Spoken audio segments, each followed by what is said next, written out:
If you find yourself constantly being the cause of the demise or the stalling of the good things in your life, the manifestations coming your way, we're talking about self-sabotage here. And this is a big deal. This is something that a lot of people do and they don't know how or why they do this to themselves. They stand in their own way. They block what good is coming to them, and it's not fun. So if you have ever suffered from self-sabotage, this episode of Roxy Talks is for you. Stay tuned. What is up, my fellow dreamers and soul searchers? Thank you for joining me here for another episode of Roxy Talks, where we discuss confidence, mindset, manifestation, and more. I'm Roxy Lee. I'm a mindset coach, and I'm here to help you banish your negative thinking and limiting beliefs so you can bring love, clarity, and joy into your life. If you'd like to check out my Manifest a Specific Person workshop, it'll really help you get to the bottom of what is causing your self-sabotage and why. It is kind of geared towards relationships, but it can work for anything in your life. It's something you can get started on right now. If you're interested, you can check that out at my website, roxytalks.com. That link, of course, is in the description below. I've also got exclusive merch, podcast, and more. That's all at roxytalks.com. You can also find me on social media. I'm on TikTok, Twitter, Instagram, and Facebook. Now, before we get into this video, please hit the subscribe button and click the notification bell so you never miss an update. And if you're feeling generous, please like and share. That helps us reach as many people as possible, and everyone deserves to know that they are in complete control of their reality. So, self-sabotage. This is, again, a big thing. And I know a lot of people, it's probably so frustrating. Like, I can imagine just feeling like you're banging your head against the wall because you want to change or you want something different for your life. There are things that you are going after, but somehow, in some way, and for some reason, you keep finding ways to tank it, to stand in the way, to open the door and then like block the doorway and not let it through. So what would make a person exhibit this behavior? Why would somebody who really wants better for themselves or who wants the best for themselves do this? I mean, obviously they're not doing it consciously. Maybe they are. Some people might be doing it consciously. And sometimes, and more often than not, I'm sure most of the time, it's subconscious. You don't even realize you're doing it, and maybe you don't even realize that you've been the culprit this entire time. If we're talking about manifestation, at the end of the day, we really are always the culprit of our own self-sabotage, because whatever it is that's not working out for us, it's because of the way we're thinking about it.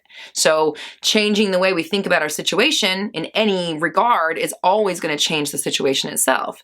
So with this self-sabotage idea, I see that for some reason with this one, it seems to be like a big question mark. Like, I notice that people have a hard time figuring out either what they do to self-sabotage or why they're doing it. And part of the reason they're not able to transcend it is because there's a big question mark. And if you don't know the enemy that you're dealing with, for instance, then you don't know how to beat them. So what might be at the heart of your self-sabotage?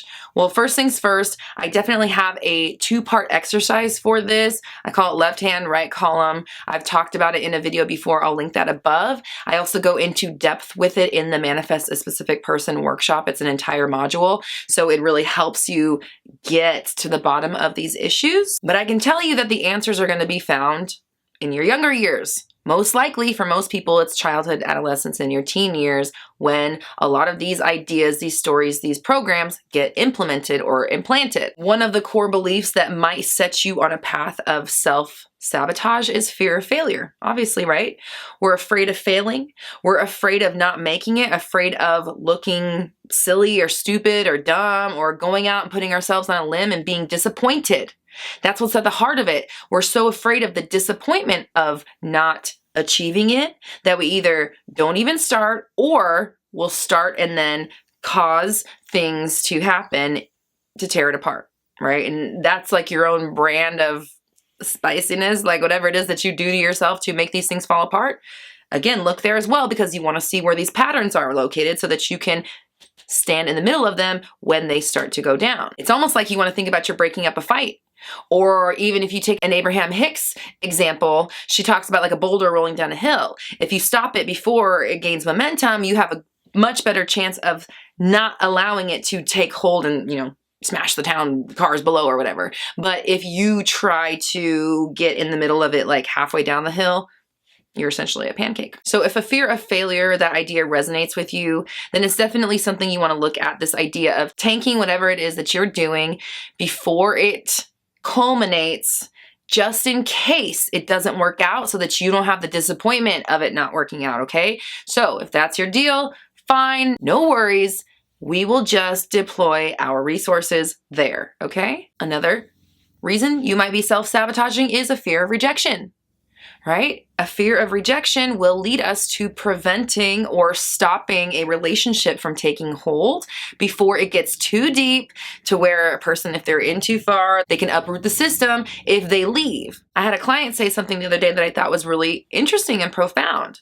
They said, the point of this is to make a connection. The point of all of this manifesting is to have that deep connection with somebody. The point of it is not to avoid rejection. I was like, dang, that is really smart. Because if you avoid rejection, you avoid that connection. So really, you are keeping yourself from getting hurt. It's fear of failure, the same idea, showing itself in a different way, a different light. This is kind of an interpersonal situation. So again, if this resonates with you, you're going to want to look at why it is that you are protecting yourself from being harmed to the point where you won't let anybody close enough to get there. Now, another equally frustrating reason we might self-sabotage is a fear of success. If I do succeed, when I do succeed, when I do make it, if I do make it, then what? Oh my God, then what? It's a big question mark. It's scary. It's a lot of pressure. Maybe you have family riding on you. Maybe you have worries about whether or not you'll be able to sustain it. Maybe you have achieved success before and then lost it. And these ideas are playing out in your mind. Your own brand of self-sabotage is going to be unique to you and your situation. It started, again, earlier in your life at some point and has been playing out in a number of ways in all areas of your life. Most likely, I'm guessing. That's just what I see a lot. Your old story is in the way. That's the problem. The old story has not left the building. It's front and center. And it's almost like we're doing everything we can to preserve it or to protect it. So even when you do venture out, you do go out on a limb and you kind of poke your head out, it's like, oh no, it's scary. Actually, just kidding. And we go right back in. So get comfortable being vulnerable. Get comfortable knowing exactly what it is that you say and do to yourself to prevent whatever it is that we're talking about from happening for yourself. What is that thing that you do and when do you do it? I want you to become a hall monitor. You know the hall monitor, like stereotype, they're super self-righteous. What are you doing in a class, motherfucker? Where's your pass? Like, they're just like ready to take you to the principal's office. Like, don't you dare be out of class right now, sir. Not when I'm on patrol. These are my halls, right? So I want you to act like that with your own thoughts. Be proud and diligent about sweeping the halls, combing the grounds, making sure that everybody's on their best behavior. We're in tip-top shape here because I'm on duty. And when I'm on duty, nothing's going on my watch that I'm not aware of. We take pride in our job as the hall monitor. And I want you to do that with your thoughts because they're replicating and they're getting in the way of you achieving what you want. Make a pledge to yourself that you will no longer allow this sort of behavior. I will link my video above where I talk about dedicating yourself to that promise and trusting in yourself that you won't allow yourself to slip up anymore. And even if you do experience some sort of failure, rejection, or success, that doesn't mean that the next thing that you don't want to happen is inevitable. It doesn't mean that everything is ruined. It doesn't mean that good things are going to be taken away from you. It doesn't mean that you will always be in pain unless you allow that. So we're going to actively work on changing those thoughts every single time they come on our mind. I'll link yesterday's video above where I talk about that exact process. Think about it like this. When you are self-sabotaging, you are allowing yourself to dig yourself into a hole and then it's really hard to dig yourself back up, right?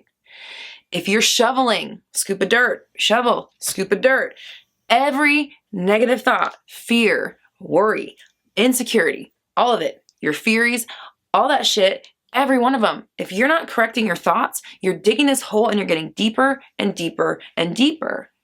You're allowing this stuff to happen, okay? Once you realize that you've been digging and you're at the bottom of a hole, how do you get out? Now it's a problem. Now we've taken ourselves so far, we've done this for so long, we've made such a habit out of tearing ourselves down, doubting ourselves, worrying, sabotaging, not allowing ourselves to progress, that we don't know how to get out of the hole that we have dug ourselves into. Now, if you use the techniques I talk about in replacing your thoughts, you won't get into such a deep hole. You won't dig yourself into such a deep hole. If every time you dig and shovel it, negative thought, oh shit, better put that dirt right back. And you do this, and then, just kidding. Just kidding.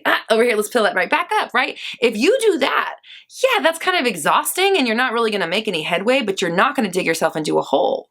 Even if you have 50 thoughts that you're digging, when you're not catching them, you're 50 thoughts deep. If you're replacing every single thought, you're still on solid ground. You're still on flat earth because one negative thought, one positive thought. And then one last positive thought for good measure before we move on. Make sure that you are keeping an eye on how far you are digging yourself into whatever hole you're digging yourself into, because we don't want to do that anymore. We're changing the way we are doing things. We are taking control of our minds and our lives, and we are being conscious creators. And that involves being aware of our thoughts and being disciplined enough to correct them when it's necessary. Every single time, no exceptions. So I want you to comment down below. I am dedicated to correcting my negative thoughts. I'm dedicated to correcting my negative thoughts. And this is a way for you to remember that it is a practice. It's something that we actively do every single day.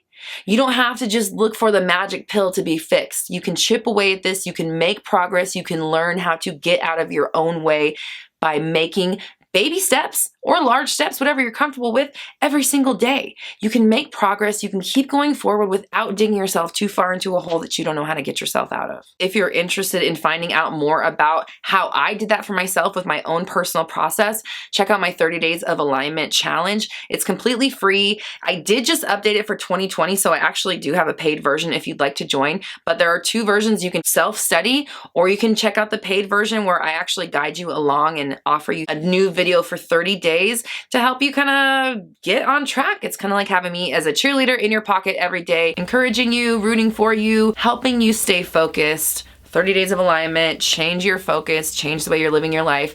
The link for that is in the description below. I also have the SP workshop. If you want to go super in depth, you can check that out at my website, roxytalks.com. I've also got exclusive merch, podcast, and more. That's all at my website, roxytalks.com. Of course, that link is also in the description below. You can also join me on social media. I'm on TikTok, Twitter, Instagram, and Facebook. Here on the Roxy Talks channel, I go live every Monday at noon-ish PST for Q&A, and I've got brand new videos out every Tuesday through Friday. So make sure you subscribe and hit the bell notification so you never miss an update. And if you're feeling generous, please like and share. That helps us reach as many people as possible, and everyone deserves to know that they are in complete control of their reality. We're all raising our vibrations together. You have the power. I believe in you.